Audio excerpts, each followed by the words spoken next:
Welcome to Normalizing Non-Monogamy, the podcast where we interview incredible people from across the entire spectrum of non-monogamy to hear their fascinating stories. We strive to bring guests on the show who have a healthy approach to non-monogamy. However, it's important to remember that everyone does it a little bit differently, and the views and opinions expressed by our guests do not necessarily reflect our own. Additionally, we produce this show for entertainment purposes only. Please be aware that we aren't doctors or therapists. Consult a medical professional for anything regarding your health that you might learn about on the show.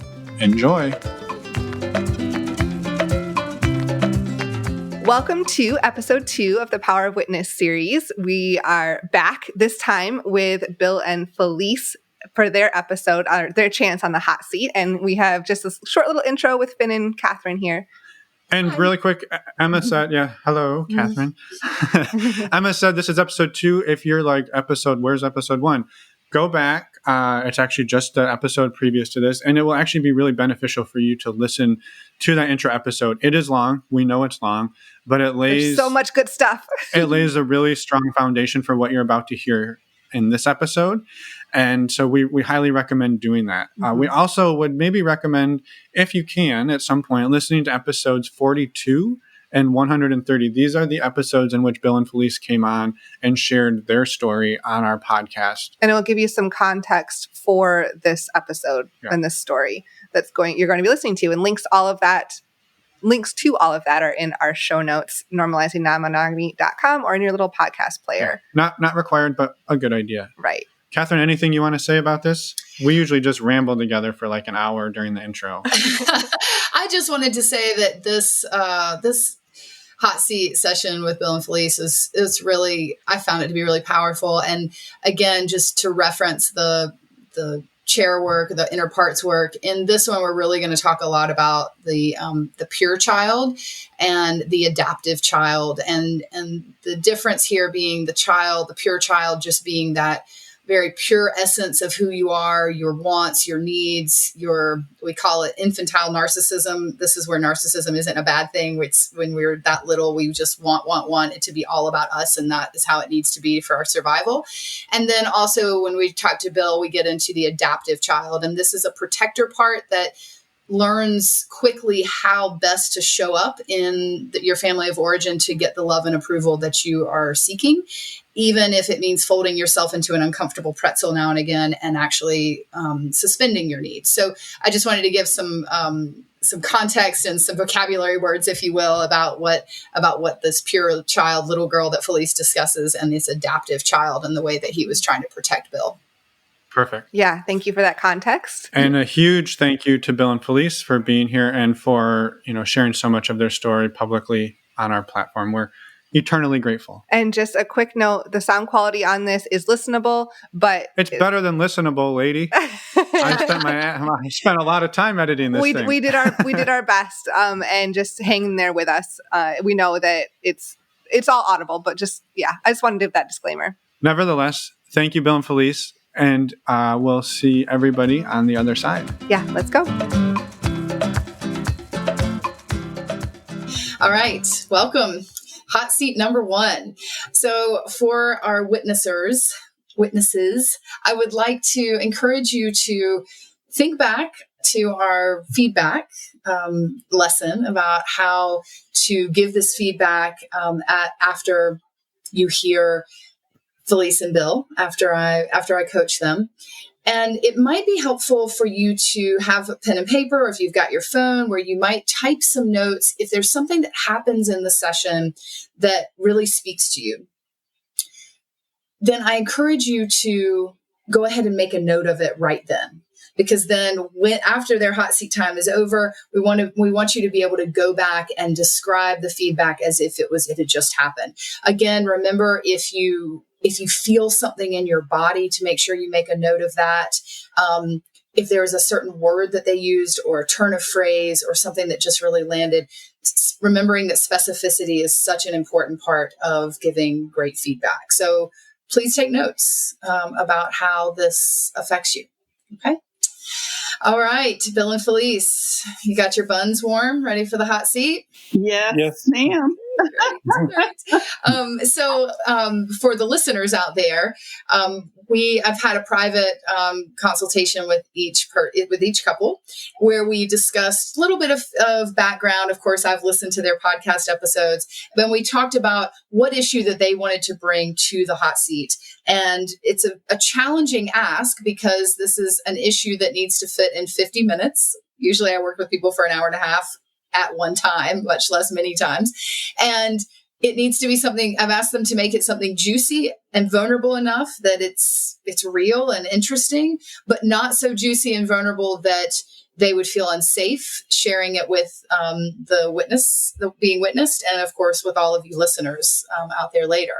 So quite the ask and the challenge that I've given them. So Bill and Felice, I'll turn it over to you and let you give them a very quick recap of what you all decided would be an issue that you wanted to work with, and then we'll maybe a little bit about the feedback or the homework that I gave you to prepare, if that feels appropriate, so that we can jump right in and use this time. Great. Well, thank you so much for allowing us to do this. Bill and I have been married for 35 years, and we've been together for 37 years. So if we can get in a time machine and go back to 1983, I was 19 and Bill had just turned 20 and we started dating.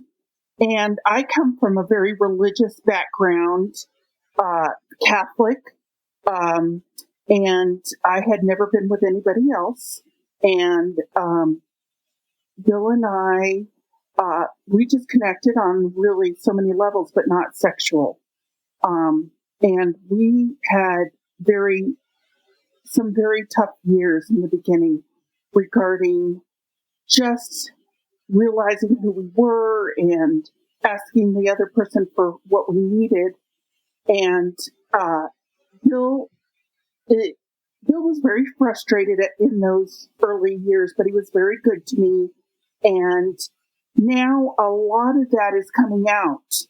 Now that we're in the lifestyle, he sees what he missed out on, and he has some regrets about that time, where I have let go. I mean, I realize, but I was naive. I remember, I know that I was young and not fully formed mentally about a lot of issues, but in particular my sexuality. I really haven't known my sexuality until the last 5 years. Mm. And since we opened up our relationship. So that's really been the positive part about this. But Bill still holds on to some lingering, I don't know if it's resentment, but worry about being aggressive or telling his truth or being his authentic self. And I often get mad when he brings up those years because I've moved on and I've expected him to move on. Mm-hmm. So he really hasn't. Not that we fight about me then, but it's mostly about him and reconciling that time with me as now. And wait, if you don't mind, let me just say what I remember too, Felice, is something you said about, that it keeps coming up and you can't rectify it. And he'll say like, this is my issue, not yours. But then you said, I still can't help feeling bad for it. Is that? Yes, exactly. Thank you for reminding me. Yes. So I feel like I was his partner and somehow I should have known, or it's what I feel is that it's what's done is done. And there's no way I can go back in time and fix everything, because I would if I could, because I love Bill. I mean, with my whole heart. And if I could make things right for him, I would, but I can't. Okay. And he's going through a lot right now. And with the COVID and well, I can explain. Yeah, I'll let him. Yeah. And yes, so let me and we'll go ahead and Bill, I'll let you jump into this. But I definitely, actually, if you don't mind, do you mind if we go ahead and put you on the hot seat first, Felice? No, I don't mind. Is that okay, Bill? Yeah. If If that's what you think's best, you're the coach. Let me just, because it's just a little bit that I wanted to jump right in with this, and then I'm afraid that once we dig into what Bill has to say, that this might get lost. So if you don't mind, I'm gonna jump in and do that. Okay. One of the I think qualities that's important in a couples coach or a couples therapist is kind of being a bossy bitch and telling people what to do. So I'm gonna pull that card and jump right in. No problem. So when I remember when we talked about this a couple of weeks ago, it's striking me, and I've chewed on it a lot since. And to me, when you talk about this is my, what Bill says, this is my issue, not yours, and you saying I can't help feel bad about it. If I had a time machine, I would go back and fix it. There's that energy around wanting to fix it, and of course, in my time with you and listening to your episodes on normalizing non-monogamy, your love for Bill comes through so clearly, and your respect for him and wanting to do things to soothe him and shore him up and make him feel wonderful. That is so clear. And it is really frustrating when we can't do something to fix a problem. And I think Bill is right that this is his issue, not yours. And that this is a great opportunity of work for you to figure out a way to soothe what comes up for you about not being able to fix it. True. Yes. And I know last time when we talked, it was, some guilt and some shame. And like you said, maybe I should have known and all this. One of the things I wanted to throw back to you is, you have 2 grown sons. And I'm just wondering if there have been times in your parenting journey that might have been similar to this, where you saw one of your sons in pain and you could see clearly what the problem was, and you knew that it wasn't a problem that you could fix. Yes. A lot. Yeah, I've seen that a lot in both of the kids. Yes, mm-hmm. But it hasn't been, the difference is I haven't been the source of their frustration. Mm-hmm. Mm-hmm. Exactly. Where I feel like I want to take myself out of the picture and let him vent and help him through it, but I just can't seem to find that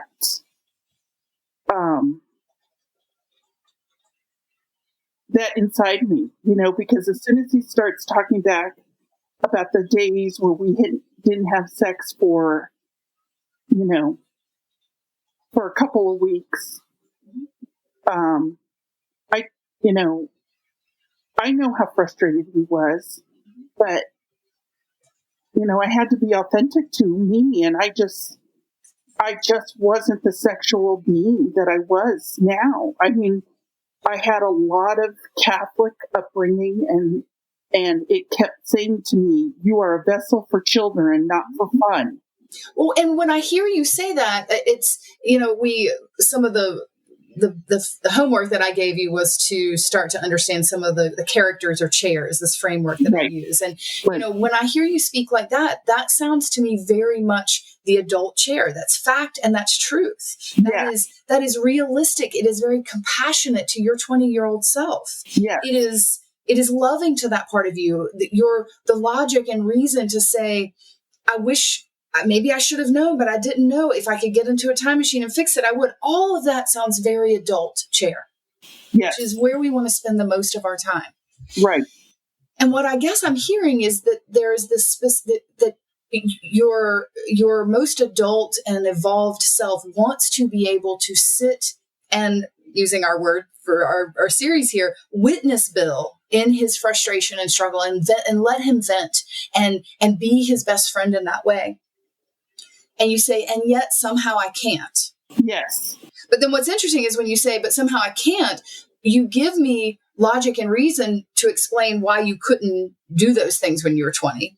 But I want to stay in when he wants to vent, when you realize that you really didn't do anything wrong. You were doing the best you could with what you knew at the time, who you were at the time. And that is clear. I'm wondering about which chair, if you will, or which character gets pinged when Bill is still frustrated. Some part of you that still feels like she needs to hustle. Now, keep in mind, these younger parts of ourselves are not aware of linear time. So when Bill is frustrated, if that part gets pinged, this younger part that I want to hear a little bit more from, she may not realize that it's 2020 and all this has happened and all of this wonderful logic and reason and compassion and grace that you've given yourself. She still feels like she's on the hook or something. Right. Well, I think that has to do with my upbringing. My mother had mental illness, and she never, I was never good enough for her. And I feel a little bit that child gets dinged when Bill says things like, I was so frustrated. I didn't ask. He says, I didn't ask for what I needed. And no, he didn't. And a lot of what we've learned in the last 5 years, it feels like an eternity sometimes, is that we're both reactive lovers.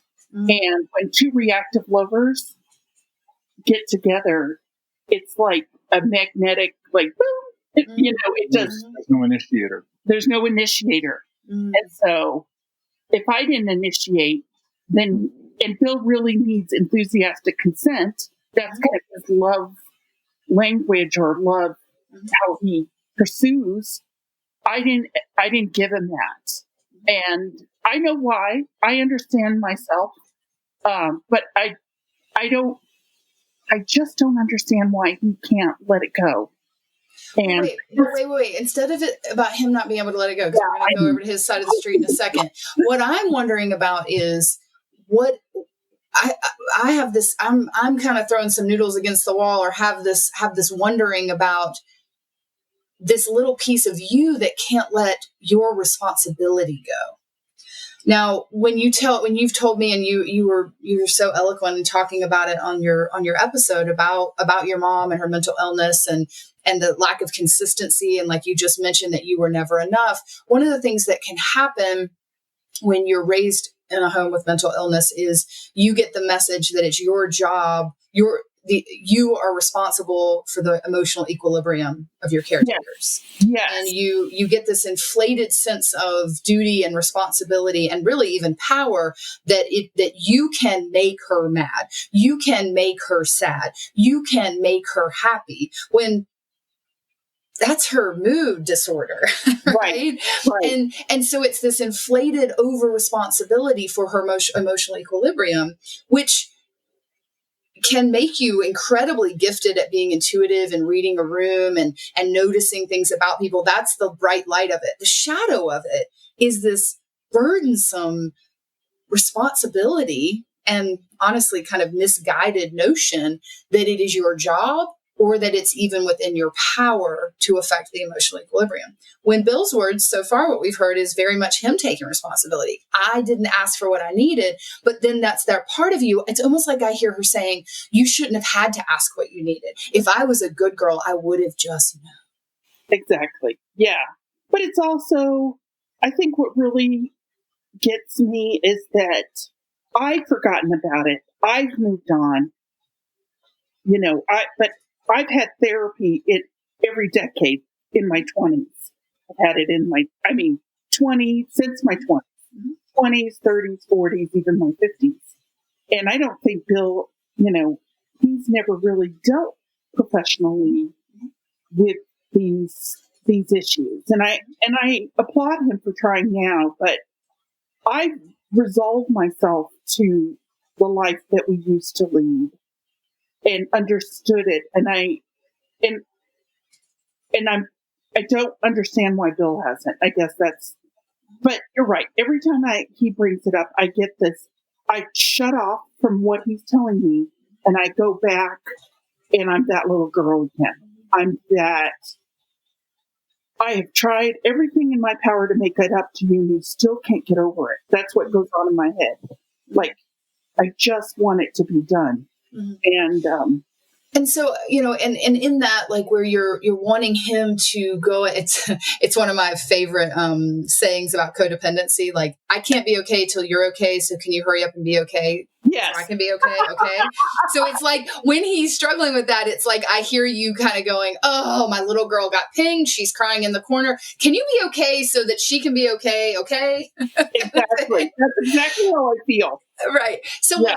what I'm going to say though is, that disempowers you in a way that it isn't in line with the way your adult chair sits. Like the way you are able to understand Bill and yourself and your adult is not in alignment with what happens when Bill is upset and that upsets your little girl. It's like you kind of like throw hands up and you're like, can somebody can you just make this better? And it's like you give away your power. So one of the things that I'm going to throw out and suggest is that when that comes up again, that that you can sort of in your mind, or you could say this, kind of look at Bill and say, I love you and I support the work you need to do about this, because it is his work. It is. We're about to get his buns toasty on the hot seat in a second. But in that moment, instead of just being frustrated that he isn't over it yet, this is a beautiful opportunity that brings up for you to go and soothe that little girl, to explain to her all the things that she needed to know when your mom was having a mood swing, when your mom was in some ways emotionally abusing you, but in her mental illness, that you stay in that amazing adult that you've worked hard to be through all this therapy, to go and soothe that part of you, to be the adult that she didn't have, the stable,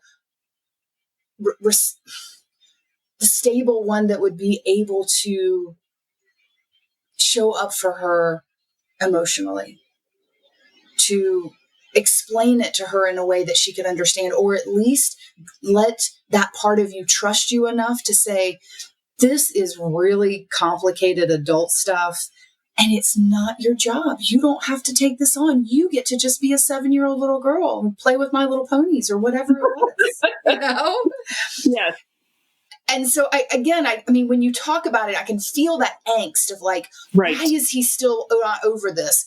And instead of like going into that angsty giving away of your power is kind of how it sounds. Yes. If that maybe next time you could look at it as, here is my opportunity to do some repair work and some healing, some corrective experience with this part of me that gets pinged, that I wasn't enough, that I should have known, I should have been able to read him. It was my responsibility to keep his emotional equilibrium.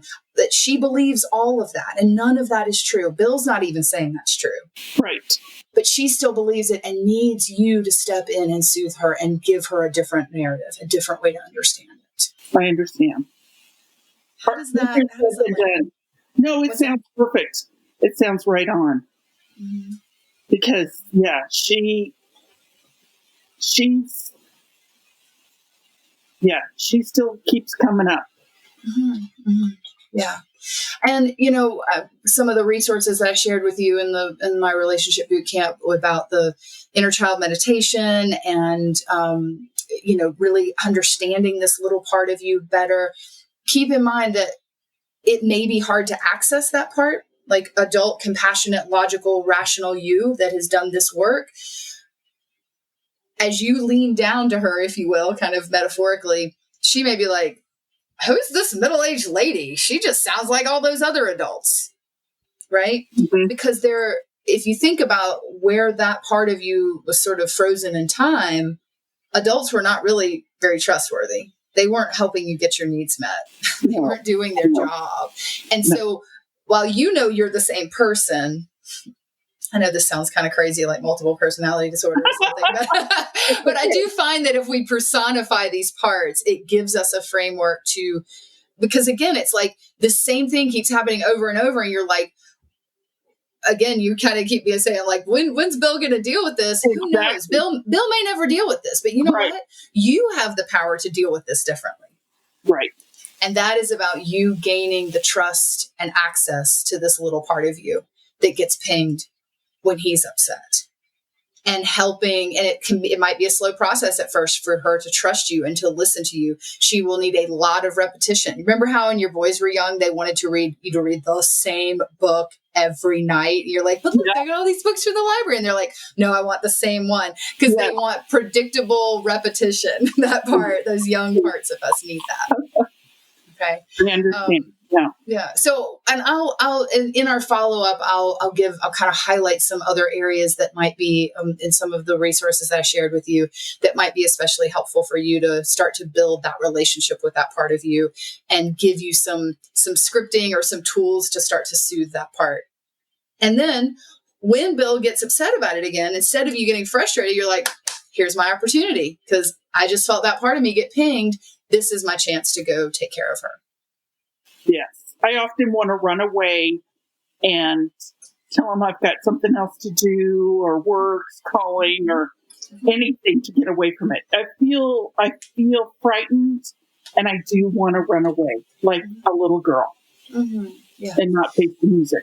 Yeah. Now, and I will say that in my experience with this work that I've done personally, the more I have been able to soothe and reparent that part of myself, then I am more able to be adult and aware and hold that space for my partner. So at first it might be like, okay, Bill, you go take care of your parts. I'm going to go take care of my parts. We'll come back and we'll share with each other our successes and our struggles with our parts. But then eventually, I think when you hear Bill saying that, even if you hear that little ping from that little girl, you'll be able to have done some of the work to be able to say to her, hey, remember, this is when you get to go play with My Little Ponies. This isn't about you. Go have fun.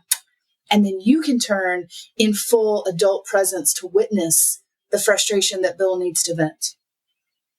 I got it. While you're sort of protecting her and saying, baby girl, this isn't your ball of wax. You don't even have to worry about this. I got it. Right. Which is what would have been lovely for the adults in your life to have done for real when you tried to take the responsibility for your mom and the emotional equilibrium and all of this, to be like, go play and be a kid. It's not your job to take care of a mentally ill adult woman. Right. But they didn't. But you have a chance to redo it. Thank you. Yes, that makes a lot of sense. Okay. All right. Thank you for letting me jump straight in. And sorry I kind of cut you off, Bill, but that feels like we're kind of ready to shift over for now. Okay, What's that? I said, okay, coach, you're going to put me in now? Yeah. Let's toast your buns a little bit on the hot seat. I think the thing that kind of instigated all this is a couple of events. And so one is at the beginning, back in March, my mother passed away. My dad's deep in grief. He's threatened suicide and all kinds of stuff. And at the same time, I've had a couple of fairly serious medical things that have come up. Basically are things that probably are genetic that my dad also has. Mm-hmm. So mortality, I mean, the specter of death is feeling kind of big right now. And then at the same time, we've had the lockdown and the pandemic. And so I wouldn't say totally, but mostly a lot of the fun and the life that we had been living has been closed down. Mm-hmm. And so I don't feel like we're living. Mm-hmm. And that kind of is what brings me full circle to what happened when I was younger. Mm-hmm. And just a little more context is, I was a really good kid. So I remember we talked about last time about, like people get to, make sure we have the marijuana and maybe some other fun drugs. Mm-hmm. So the admission about myself is I played by the rules. I was a really good kid. I have never tried any drugs. Mm-hmm. I haven't smoked a joint. I haven't done anything. Mm-hmm. And now I'm in this place where morally maybe I don't feel that way, but now I have a job that basically prohibits me from doing that. Right. And so if we call it vices, the one vice I can really participate in is sex. And that's kind of been taken off the table for the most part. So all that together, I don't feel like I'm living. and I'm living like I want to, and I'm feeling, I hate to say it, I'm feeling whole. Yeah, that'll certainly bring it up and certainly make it easy to. It seems pretty natural to then go and be looking retroactively at other, have a kind of the life passing before your eyes. And there's this section of the movie where you're like, damn, wish I had done that differently. Or, wow, I really didn't stand up and ask for what I needed. Or, wow, there I was in my sexual prime and not having sex with my beautiful wife the way I wanted to. So that sounds like that movie reel is showing you something that's uncomfortable for you. Right. I mean, when we got together, my libido was absolutely off the charts. Mm-hmm. And yet I was with somebody who really wasn't in a place to deal with that.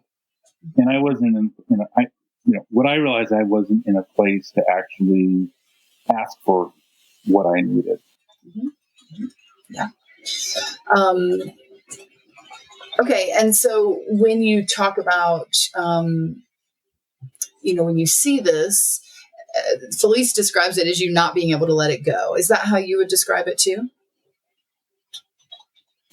I keep coming back to that, but I really think it's in the present. It's the frustration in the present of just not being able to make the best use of the time. Mm-hmm. And there's a little bit of the pandemic related frustration eking out over this. Mm-hmm. Part of it's kind of expectation theory, or before the pandemic hit, things were really great. I mean, it was basically, we were having a lot of fun. I think we all were in our stride, and then that just, the walls came down, and all of a sudden things changed significantly. Okay. And so the bringing up your 20, your first 10 years of marriage or so, is that kind of the time frame we're talking about here? Yes. So I guess I'm kind of hearing it differently. That from Felice's point of view, you bring it up frequently, and that it's really about that time. But then as I hear you talk about that, it's more like really your struggle is the present. The struggle's the present. I mean, if I could be, why do you bring it up? I'll tell you why I bring it up. Yeah, that's what she wants. It actually we had the meet and greet, and one of Finn and Emma's questions was about sexual fantasies. If I'm really honest with my sexual fantasies, I have a lot of sexual fantasies that are basically based in that time.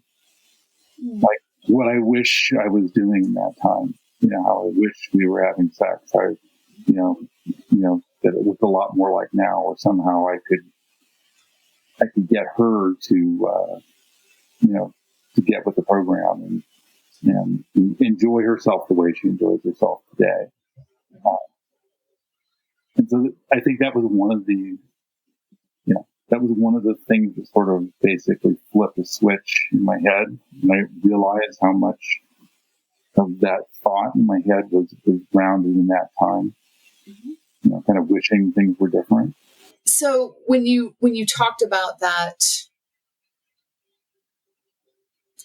when you talked about this, when we talked privately, and I think I'm hearing a little bit of it now that you explain this, again, back to these characters that I've introduced you guys to through the relationship boot camp, it almost sounded like a frustrated adolescent, like, and again, tell me if I've got this wrong in any way. I'm kind of putting words in and throwing noodles against the wall here to see, but it almost sounds like, I was always a good boy. I did what I was supposed to do. You shared some things about your family of origin bringing a lot of, some shame to sexuality, and that it was very private. And so, you did the right thing, you got married, and now it should be on. Right. And it wasn't on, and maybe it was like it was supposed to be on and you didn't even have to ask for it. Maybe some of that expectation game, like you mentioned. And yeah, sort of this frustrated adolescent, like I did everything I was supposed to do and I didn't get what was mine. I didn't get what was owed to me. Does that flavor of kind of that, I mean, you've recently hosted, raised frustrated adolescents, I would imagine. Is there some of that tone? I mean, looking at the different chairs, I always felt like I was very much kind of in the younger kind of order and rule following, that adaptive child. Mm-hmm. And that was me for a whole bunch of my life, and that I really didn't undergo an adolescence, basically until midlife. Mm-hmm. Like basically, and this is before we opened marriage, that was when the first tattoos happened. When the first what? Tattoos. Oh, okay. Mm-hmm. We got inked at around 50, and I think that was a little bit of a rebellion. Mm-hmm. What I think I realized is that the model of marriage that I was given and that I entered into, and the assumptions I made about marriage, was kind of what I was trained by my parents. And my sex life basically our sex life together didn't get going well until I basically threw that out. Mm-hmm. So basically, and this is probably 12 years after we were married, I sort of had a personal crisis that revolved around parenting and partnering with Felice. And at the end of that crisis, I think I changed the way that I changed the way we were married and the way we partnered together. And miraculously, in that same time period, our sex life also rekindled. Now you say miraculously. Was that tongue in cheek, or you see why that would happen? The reason I say miraculous is I had like a series of panic attacks. Mm-hmm. That were just absolutely terrifying. Mm-hmm. And Felice was great, and she comforted me. But in the middle of one of those ones, we ended up having sex, mm-hmm.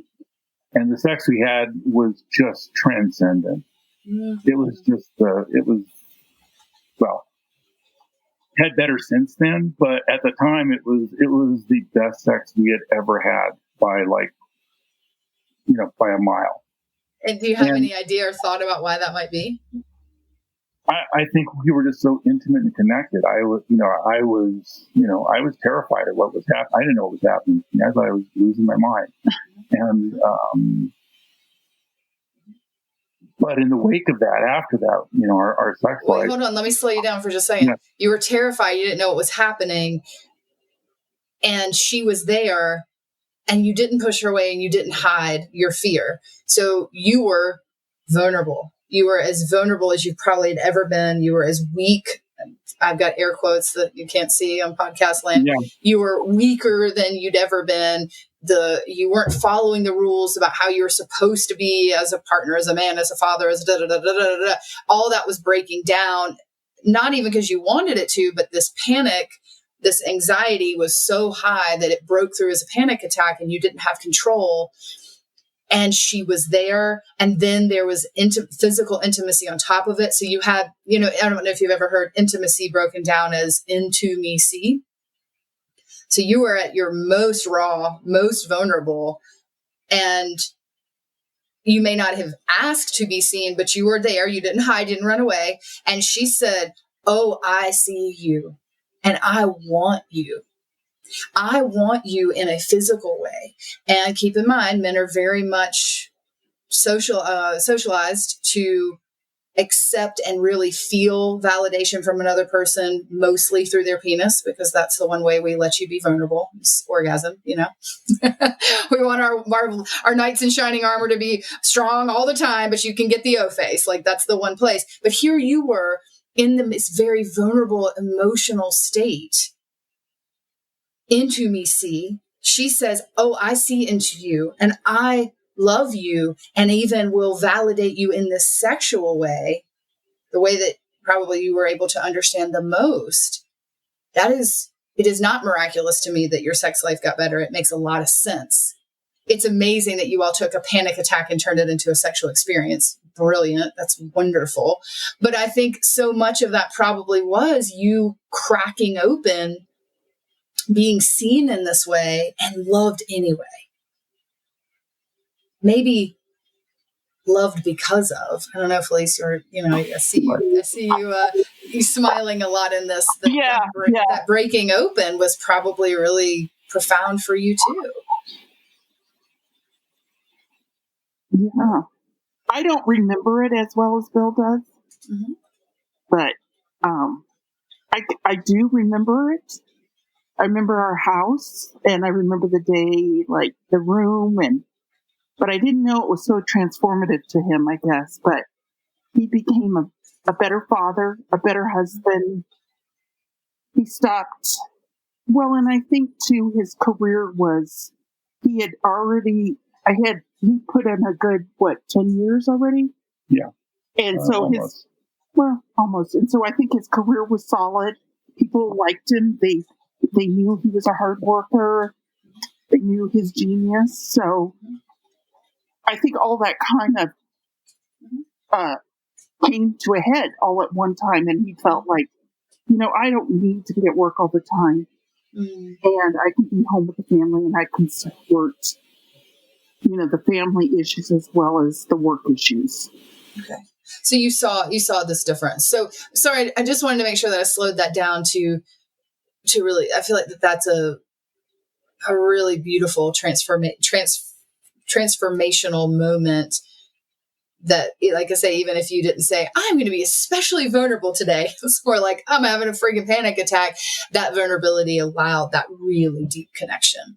So going back, I was asking about the frustrated adolescent, and you were saying that you really didn't allow yourself any rebellion until maybe a little bit of this, and then the 50-year-old tattooing, kind of come back to this adaptive child turns into frustrated adolescent kind of thing. Well, I mean, I just, when I look at it in hindsight now, going back a handful of years,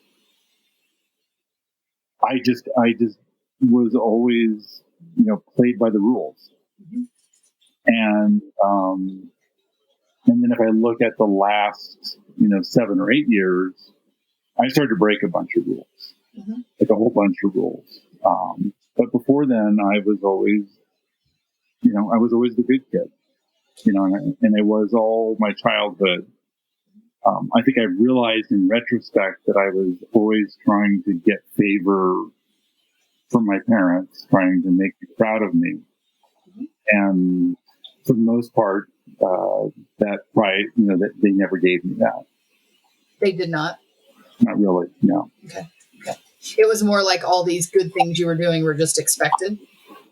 Basically, I kind of went through childhood. I think I got all the way to grad school basically on expectations. Wow. And, and then I did change and start doing it for myself at one point. It was another moment of epiphany. Not quite as dramatic as the panic attacks, but I suddenly started doing my education for myself. And, but that change was when I started, was the first big change. And the second was the panic attack. And then, getting the tattoos was also a very intentional change. You all deciding to take Felice's infidelity and turn it into something that you all could use together to improve yourselves and your life. And that was one of the things that really struck me about both of your episodes is the intentionality, and how with each step and the different ways that you've opened your marriage, there's so much intentionality about it, and we choose this.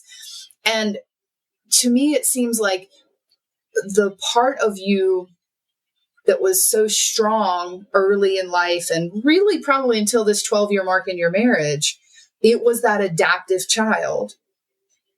And that was not an intentional choice to live that way. Adaptive child is a very protective part of us. And we all have it. Different people, cling to it differently, but especially when you are really bound to that adaptive child, generally it's because you believe that you won't be loved if you don't follow the rules. You won't be accepted if you don't fold yourself into the shaped pretzel that the people around you want. So you get real flexible and good at folding yourself into these shapes. But you weren't doing it because, again, like you said, you didn't go all the way. You didn't go to grad school because you wanted to. It's because it was expected of you. And so I'm almost like kind of going back to your opportunity to do some inner character work. Tell me if this sounds crazy. It's almost like I'm hearing it like you might need to forgive your adoptive child. Realize that he was doing the best he could with what he had, that actually he's probably pretty badass and crafty and smart, to realize that that was the best way to protect you, the best way to survive in your family, to survive with your circumstances. And to actually look at, even though you look back and you see like, oh my gosh, look what it cost me look what it costed me. Cost me? What was that? Cost me? Look what it cost me to fold myself into this pretzel and to ignore my needs, to not speak up, to not initiate with Felice, to not speak up for what I needed in all these different areas. Instead of only looking at what it cost you, I don't know, it's almost like the adaptive child. I almost imagine him like with his arms crossed, with his scowl, like, I protected you and you are not even appreciating me. I'm not letting this go. It's like it's like static between you and that part of you, like adult you and this part of you. And I'm wondering about like going back and doing some understanding of why he was a crafty badass to protect you in that way. Feel some empathy and even sadness for how scared you must have. Scared might be, I'm going to just go with scared. There's probably a better word as you dig on this to make it uniquely yours, but scared you were to be yourself. And so this part of you that kept you in line, kept you following the rules, that made you miss out on things you really would have loved to do, to be able to have some empathy and love for him and forgiveness for him. I don't know. Does any of that land or resonate? I know that, several of the women that I see who've become good friends have said, they see all that I accomplished when I was in that, when I was in that time, I accomplished so very much. Mm-hmm. A lot of really remarkable things that at least for them, they see as being a lot. Mm-hmm. That they, in a sense, wish that they could have accomplished. Mm-hmm. And then the flip side is I get to see the fun things that they got to do. That was the other side of what I wanted to do and didn't get for myself. Mm-hmm. And so that's kind of the frustration. I mean, maybe you can't have it all. Mm-hmm. I got a lot from that rule follower. Right. Absolutely. And again, you wouldn't have chosen to be a rule follower if it didn't give you something. I mean, but these protector parts of us don't come up with a way to protect us out of the blue or in a way that's going to hurt us. Like in the moment, it's resilient, it's adaptive, it's amazing, really, that little parts of ourselves figure out ways to protect us. It's the beauty of how resilient children are and humans are in general, right? So there is this bright light, the success you had, your achievement, your accomplishment, your ability to have a goal and meet it. That's the bright light that came from that adaptive child. And any bright light casts a shadow. I mean, I know if you put it in those terms, I think what I was trying to deal with, was a military father, mm-hmm. Who had absolutely no tolerance whatsoever for vices. Mm-hmm. So that was the one thing that was very clear. There were no vices that were going to be tolerated. Mm-hmm. Well, right. Sex was maybe expected, mm-hmm. But it was sort of not tolerated, and for God's sake, avoid slutty women. Mm-hmm. Stay away from those sluts. And, but certainly no smoking, no drinking, no drugs. Those are absolutely forbidden. Where my mom fits into that is a lot harder for me to unravel, to be perfectly honest. I'm going to unfortunately pause you on that one because we don't have time for that can of worms. But I will say that is interesting to, like, what you just said, the way that you acknowledged maybe why that adaptive child kept you folded in the rule following pretzel shape.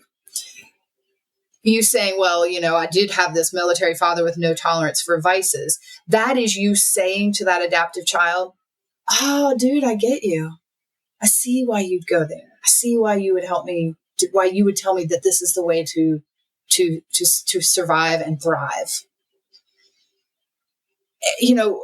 When I do this character work with clients, often they'll be like they'll come back from back when people used to go to parties, they'd come back from a party and they'd say, oh my God, Catherine, it went great. I'm like, all right, awesome. Let's break it down. Let's harvest what went well. And they're like, oh, it was easy. I just chained that rebellious teen or that adaptive child in the basement and told him to fuck off so I could go and have fun at this party. And it was great. I'm like, no. That's not quite what we're after here. Because when you chain that part up there, it's only going to come back hungrier and madder. It's only going to come back with more vengeance, right? To protect you. The way that we ease the control away from these parts of ourselves is to align with them, to build trust, to say, I see why you did this. I see why you were trying to protect me. Even, and sometimes this can be a really hard one when it's inconvenient or when you look at what you didn't get to do in this time of your life, is even to thank them for the protection that they gave. And like you say, to say, this was a bright light. It cast this dark shadow of things that I didn't get to do.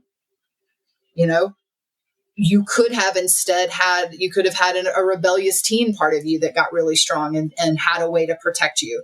And you might have gone and had all the fun and all the sex and not have had the success or not have, and really struggled under not having the approval of your family. Who knows which one came up? I mean, we could get into that more deeply, certainly, maybe, but not tonight. But when you talk about it, and, at least from Felice's point of view, kind of like continue to talk about it and kind of the not being able to let it go.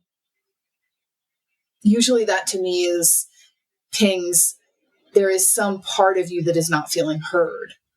And what I would make up is that there's this, that your adaptive child is not feeling heard and understood.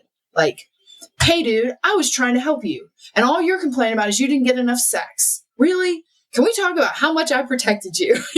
Like not feeling that part isn't feeling understood and appreciated by you.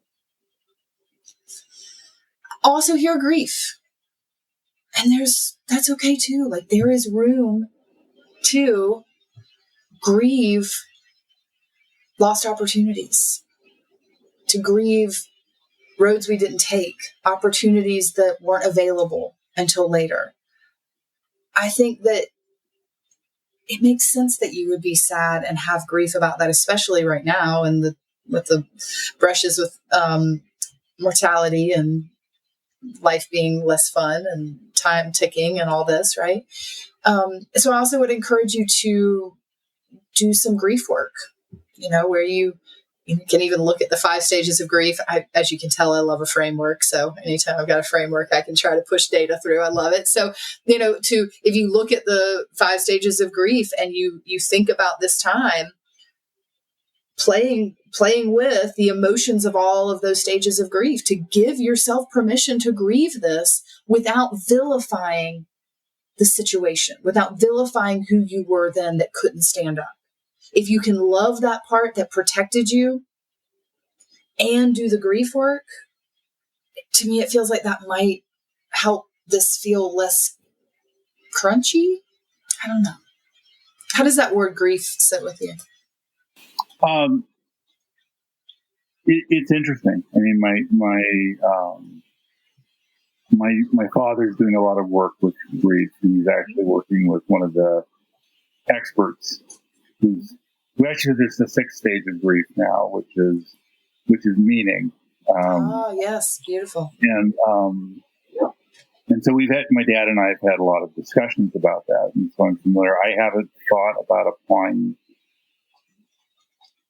It's an interesting concept, the thought of applying grief to what I'm feeling. Yeah. I think people, it's like somebody has to die for us to give ourselves permission to grieve. But I really believe that the intention and being intentional about grief work is really powerful. And we can apply that intentionality and use grief work around a stage of life, or, as your children move on and they're not dependent on you anymore, and you grieve letting go of being an active father, an active mother. There are different stages of our lives that we need to grieve as well. So that might be an interesting. I mean, there was a suggestion that this researcher made that actually the pandemic was a societal grief, that we were all grieving our lives, and certainly I've mentioned that in the sense of what's going on right now, in the sense of grieving the life that we enjoyed before. Absolutely. And, but, maybe the idea of taking it more broadly to grieving what happened kind of through we'll say roughly my 20s, or even my late childhood in my 20s, is something worth thinking about. Yeah. I think you're onto something. Okay. So we're going to go ahead and wrap up, and I always like to finish a session with takeaways. So I'll ask each of you. So a takeaway is something that landed, resonated, something that's kind of stuck in your craw and you need to think about it more, an action that you want to take, anything that you're taking away from this time that you've spent examining this. Whoever wants to go first. Well, I think that I've worked so hard to almost like forget my childhood or reconcile my childhood that it's a little frightening to think I have to go back there and regroup with that little girl. Mm-hmm. But that's my only takeaway, that I can do it, but I've worked so hard forgiving my parents and forgiving myself, that I thought that I was past it, but this is, this is it's going to be hard, but I'm going to try it. So that's my only takeaway from it. Yeah, no, that's a great takeaway of kind of like, again, something stuck in your craw. I will mention that for me, I don't see inner child work as something that is a static process that we do and then it's done, because we're not like putting that part of us to rest. That part's not going away. Right. It's more like how to have a relationship with these parts so that they feel seen and heard by the adult you, so that they don't pop out in an inconvenient time. Like when you're at a party and you're like having great sex, and then all of a sudden you like feel left out and jealous, and this little part of you needs soothing. Like that's really inconvenient and annoying, right? Or in this setting where you're saying, I want to hold space for Bill. I want to help him, let him vent. I want to help him maybe grieve this. And I'm not able to do it in the way I want to. It just means like, okay, because that's some part of you that's speaking up and saying, hey, I need a little attention over here. And that doesn't mean you haven't already done amazingly good work. This isn't about us now going and vilifying your parents. It's none of that. No, it's more about continuing the work you've done. With the work you've done will have set the stage to be able to probably access this part of you pretty easily and soothe her pretty easily. You're just continuing the work. Okay. It's not starting over like you didn't do enough, or this isn't opening the can of worms again. It's just continuing the conversation. Okay. Thanks. Yeah. And it is scary. So And it takes bravery to go in there. So I wish you well on that. How about for you, Bill? Takeaway? I think there's two things, and I was thinking, and I think there's a connection, which is, so one is, I'll put it into other words, but giving credit to that adaptive child and what that adaptive child did to get me through life and survive. And then I think the idea of applying the stages of grief to what I'm going through. And ultimately think it may come full circle, which is, in meaning, there may be a path to also congratulating or, accepting what that adaptive child did. But I think that's a very meaty way to look at the issue. That's worth a lot of thought. Wonderful. All right. Thank you so much for jumping into the hot seat for us. You guys can take a big deep breath. You're off the hook. You can sit back and listen to others. So everyone, I'm going to ask everyone to take turns. Actually, I probably will. Well, we'll take turns unmuting and giving feedback. Bill and Felice, we will come back to you and ask you to report. You'll be the last ones to talk. And I'm going to ask you to report to us what it felt like to be on the hot seat. And then I'll also ask you what it felt like to hear the feedback. So you're not completely off the hook yet. So just want to let you know I'll be coming back to you for that. Okay, great. Thank you so much, Catherine. Thanks. Absolutely. Thanks, Catherine. This was really useful. Good. I'm so glad. All right. So our witnesses who would like to unmute and share some feedback. I think we're good to go.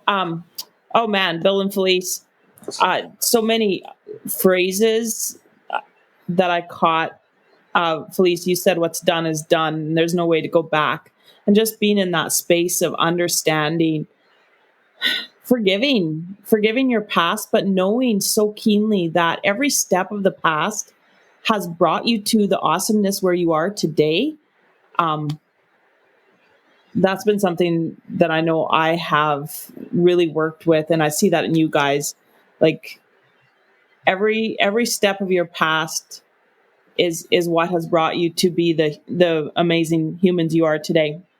And I know too that, like, listening to you guys, Felice, you talked about a lot of conservative religious nonsense that went on in your life, and Bill, you were always the good kid, and boy, do I ever resonate with that. Because same here. Like, if there was a right way of doing it, I'd find a righter way, a better way, a better way.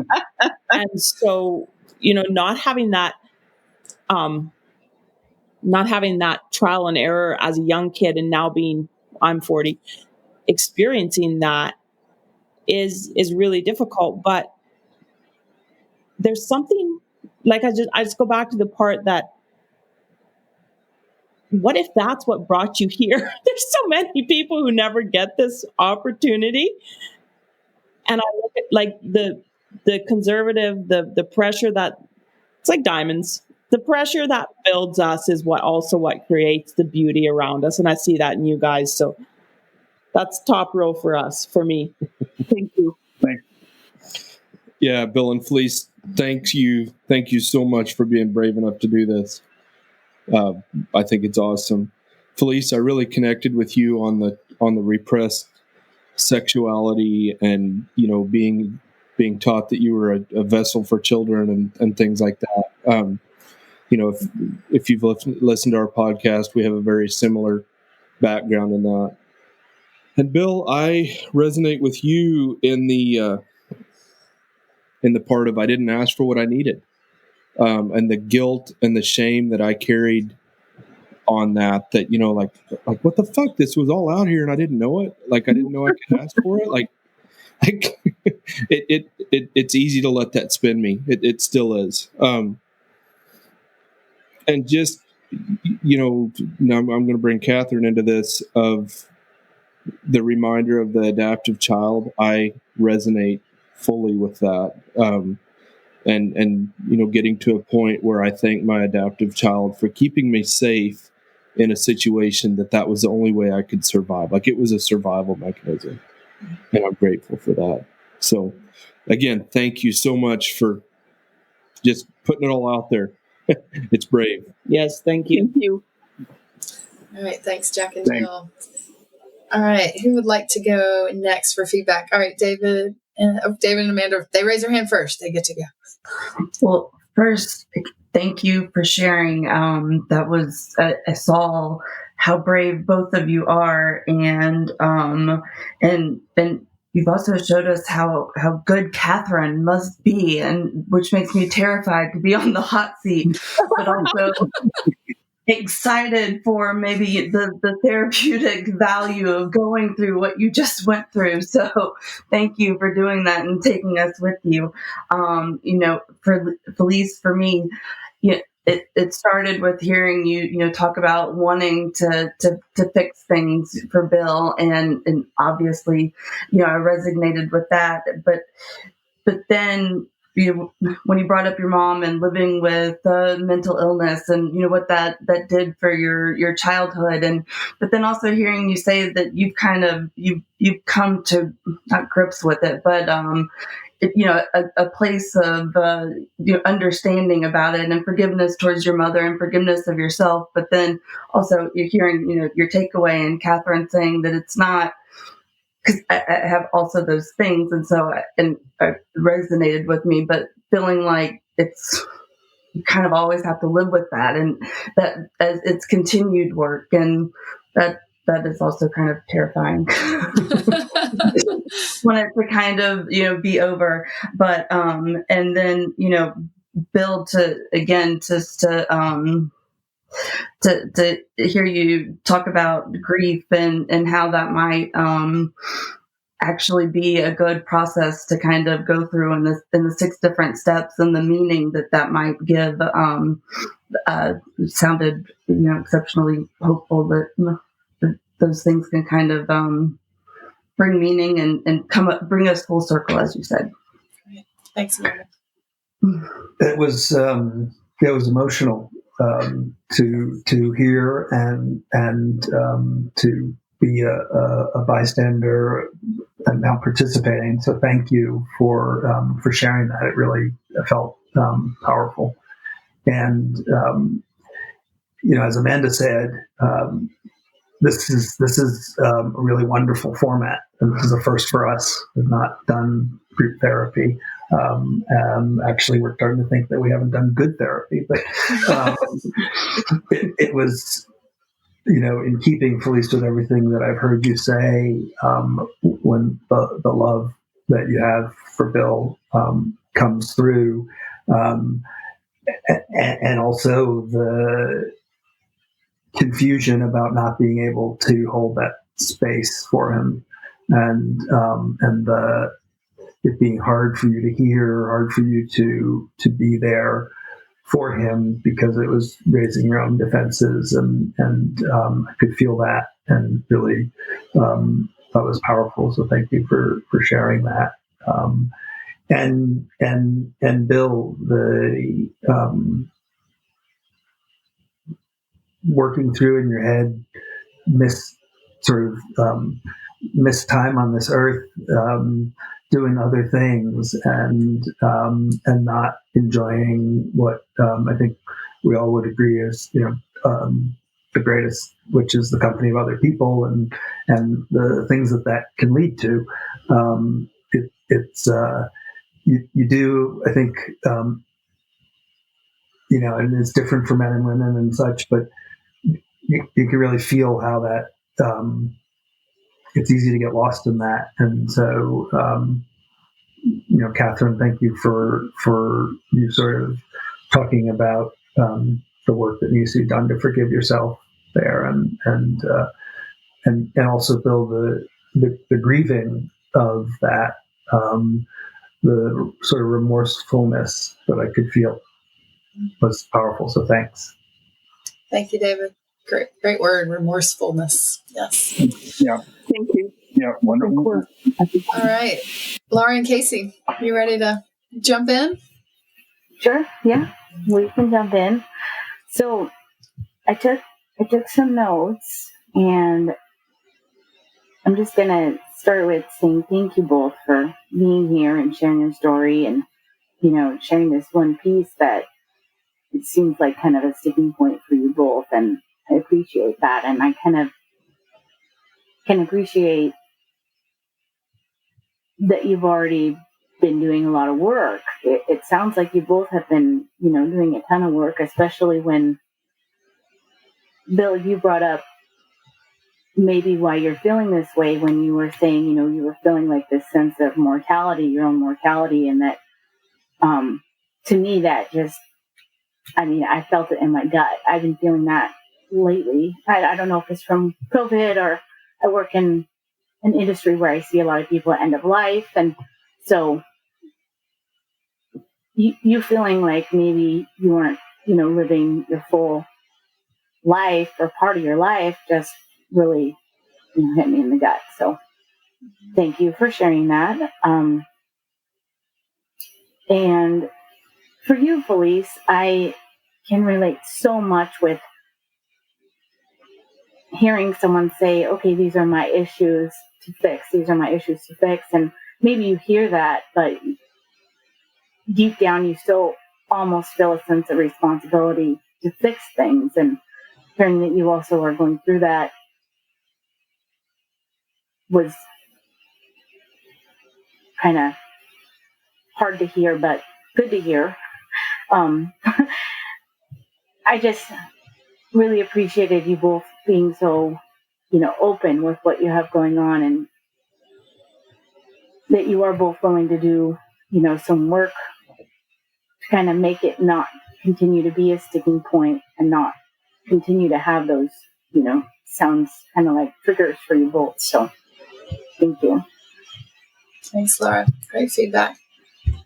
Yeah, listening to your story, really, it was funny how both Bill and Felice had moments of such resonance with me, and it brought up a lot of old emotions that haven't been brought up in a while, and so thanks for both of you guys being vulnerable, and sharing that. My big takeaway, I really liked how Catherine brought that up at the end. We've done a little bit of counseling and coaching, and I was like, why has that never been done before? What are you taking away from this? And I think of a lot of it is just hearing your story and what you guys are doing to, try to do the work. And that's just really taking ownership of, your emotions and your reactions. And I'm right there with Felice. If there's a problem, like I want to be the solver or the, or do that for her. And when you were, Catherine started saying, she was saying that you can't make her this or that or this, really hit with me, because I think I want to be all that and I can't. And sometimes I just need to work on myself, but then to be able to support my partner, without feeling an obligation to fix it. And I wish everybody on the podcast could see the amount of love. I think I even brought this up last time. You two are just, yeah, it's really fun to watch you guys and listen to your stories. So thank you. Yes, we definitely get a little extra benefit being able to see the love instead of just hearing it. Yes. All right. Thank you. Emma and Fen, do you have anything you want to share? A few quick things. First off, yes, agree. The love from you two is just incredible. And thank you so much for being vulnerable and doing this and sharing with us. It was amazing to witness both of you. And two quick things, like with Felice, I really resonated. It's been mentioned already about wanting to fix everything and you can't, like that really hit home as well. And also you said like part of you is like never good enough. That also hit home. I think on Bill's side, like the thought of applying grief in situations where you might not necessarily think of doing so is really powerful. And I think that reframing that, it was amazing to witness, and I think is something that I can reflect on as well, and how I can apply that in my own life. So thank you both for sharing and being here and all of that. Yeah, I mean, just again, a huge thank you as well from me. This has been amazing. I think when Emma said she resonated with the fixing piece, what she meant is she's married to an asshole who tries to fix everything all the time. And I didn't say that. Yeah, I know you didn't say that. But that was, a huge thing for me, Felice, right? Where I even have tried to be extra conscientious of that the last few weeks, and it's amazing how difficult it is to not do it.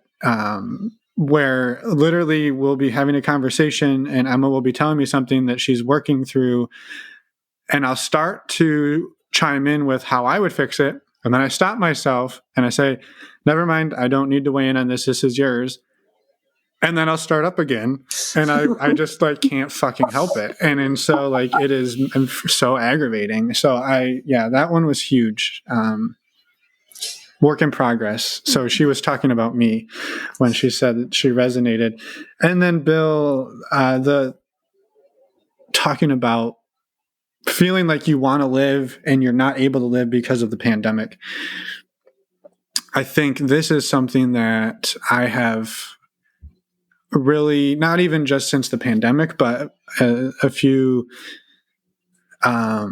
things that have happened leading up to that, where you really start to look at, like you said, mortality in your life and what happens at the end of it, and what do you do at this time? We have a certain amount of time and we don't know when it ends, right? And I think thinking about that it's very scary, but it also is really motivating to go out and not be afraid to do stuff. But then you're get all geared up to go do all the shit you want to do, and then they're like, oh, but never mind, you can't leave your house because you will kill yourself and everybody you come in contact with, right? And so it's just bullshit, right? And so that is super, super hard. Patience. I just wanted to even at 33, I know you've got a few years on me, but it's very real, and just not alone.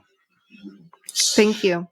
Thanks. One thing I just want to say, because so many people have brought up the desire to fix and the frustration of not feeling like you can fix it, keeping in mind that, Felice, for you to be able to soothe this little part of you that gets pinged so that you can come and hold space and witness, Bill, that is a tool to quote fix. That is doing something, right? It is giving the amazing gift of being able to witness and hold space and be that way that you're hoping to be. And I just always like to remind people that if you have that fix-it nature, sometimes it's just about putting the hammer down and picking up the Phillips head screwdriver.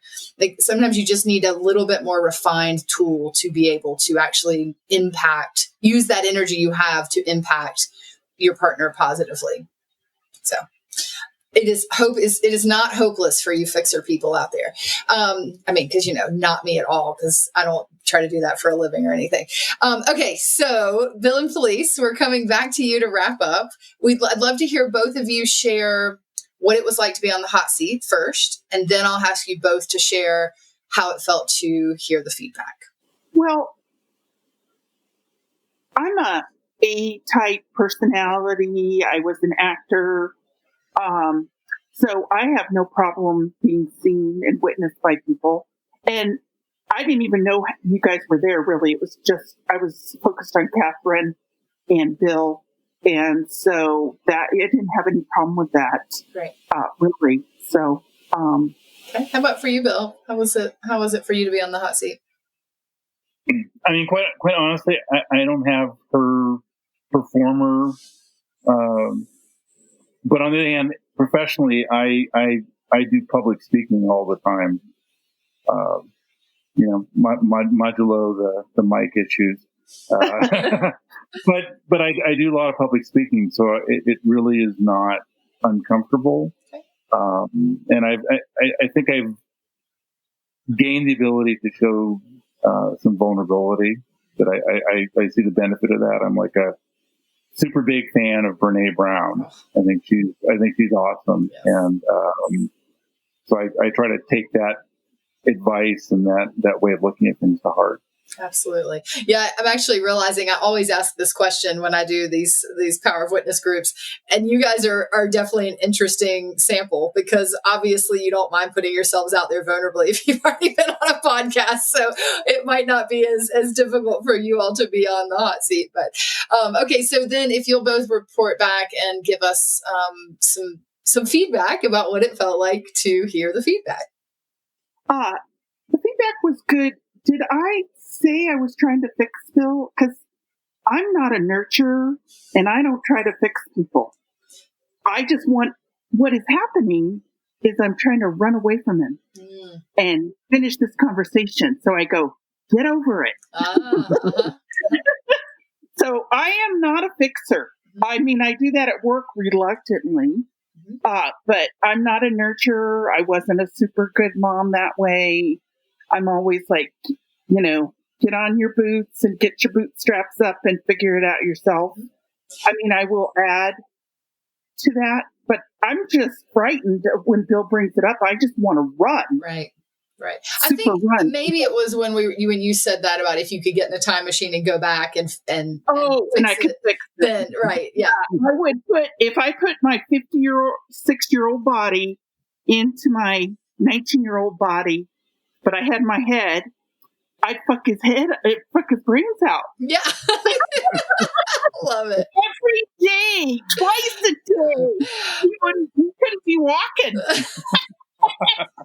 So Felice, how was it though to be witnessed and to hear how you sharing impacted others? How did that feel for you? Gosh, I don't know. I mean, I always feel like I'm being judged day in and day out by people, so no big deal. I mean, I just am that way. I always feel people are judging me, at work and stuff like that. And I've grown to not give a shit, and it's not like I don't respect what everybody said to me, but it's like, I don't know how to put this in delicate terms. So I'm putting my foot in my mouth. It's like, thank you for hearing me, I guess, and sitting through it and not walking out, I guess. Okay, fair enough. I'm sorry. I'm not delicate. That's okay. I'll try to be more eloquent. Yes, you be more eloquent than me. The word I feel a lot of gratitude for all of you to share this time with us. I really just, I'm very grateful for each of your attention and your words, for being here. I will say, that I think Catherine gets, the gold star with the grief suggestion. That was really that really felt like a moment of brilliance just to make that suggestion. Nice. You were all here to witness her brilliance in figuring that out. Now I've got to go do the work and chew on it. Yes. But really just a lot of gratitude for your presence and just for sharing this time with us. Yes. Thank you all for your time. I do appreciate that. I'm sorry I'm sounding so callous. It's great that's a benefit of you. Like you say, you have built yourself up enough to not feel as what's the word, influenced by what people are thinking about you or saying, and that's a lovely skill that I think many of us could use more of. Well, if you got me when I was 20, I'd be all crying because they're all saying stuff to me. Right. But that's why she's great at parties. Yeah. Why? Because I don't give a shit. Because you don't give a shit. You just go for it. Yeah, I do tend to do that. But that's my authentic self. Yes. I don't want to be sitting around second guessing myself. Right. Well, thank you both so much for being willing to go first and jump right in. And thank you, Bill, for your kind words. That was really, really sweet about what I said. I'm glad that it was helpful. And thank you for our witnesses to Yes, thank you guys. share, and again, we're getting to know our witnesses in what they reflect back and how what you all said resonated with them. So I appreciate all of you starting the journey of being vulnerable too, leading up to your hot seat. So we'll look forward to having Jack and Jill on the hot seat next week. And I have some follow-up resources for Bill and Felice that I'll share with everybody, a couple of books. Maybe Emma and Phil, we can even put those in the show notes as resources. I have so many amazing mentors and teachers, and there's so much good information out there that I always love to send podcasts and books and articles, anything that continues the learning. So I'll send that in the MeWe group, and then Emma and Finn will add that to the podcast notes for those of you that are listening later. Okay. Thank you all. Thank you, guys. Thank you to everybody. Really appreciate it. Thank you, Catherine. Thank you. And we're back. Thank you so much for listening to this long episode, but we wanted to just thank Bill and Felice and Catherine again, and actually everyone else that was part of this Power Witness series for being vulnerable and sharing. This is not easy to do, and we are just incredibly grateful that all of you were willing to come on and share. Yeah. Any thoughts, Catherine, before we tell people who's up next week?